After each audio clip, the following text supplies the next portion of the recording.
आता एक महत्त्वाची बातमी पाहूयात। एमपीएससीची पूर्व परीक्षा पुढे ढकलण्यात आलेली आहे। राज्यातील पूर परिस्थितीमुळे परीक्षा पुढे ढकलण्यात आलेली आहे। 29 सप्टेंबरला होणारी परीक्षा आता 9 नोव्हेंबरला होणार आहे। या संदर्भात विद्यार्थ्यांनी आणि खासदार सुप्रिया सुळे यांनी मागणी केलेली होती। एमपीएससीची पूर्व परीक्षा पुढे ढकलण्याचा निर्णय घेतला गेलेला आहे। राज्याची पूरस्थिती निर्माण झालेली आहे, त्यामुळे हा निर्णय घेतला गेलेला आहे। 29 सप्टेंबरला होणारी परीक्षा आता 9 नोव्हेंबरला होणार आहे।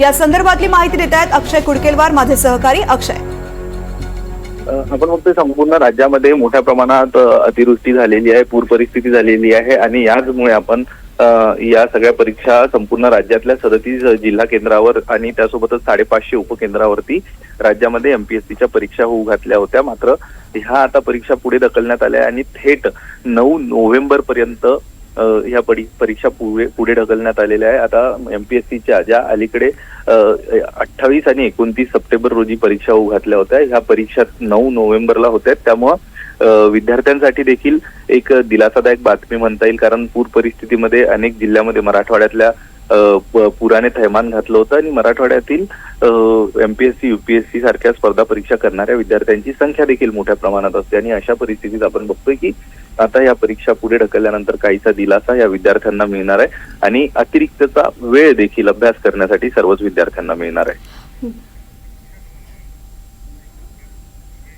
निश्चित अक्षय, धन्यवाद या संपूर्ण माहिती करता। तर एमपीएससीची परीक्षा देणाऱ्या विद्यार्थ्यांसाठी ही दिलासादायक बातमी आहे। 28 सप्टेंबरला होणारी परीक्षा पुढे ढकलण्यात आलेली आहे। आता ही परीक्षा 9 नोव्हेंबरला होणार आहे। त्यामुळे पूरस्थितीमुळे जी परिस्थिती निर्माण झालेली आहे त्यानुसार विद्यार्थ्यांचा विचार करून हा निर्णय घेतलेला आहे। विद्यार्थ्यांसाठी, परीक्षा देणाऱ्यांसाठी ही दिलासादायक बातमी आहे।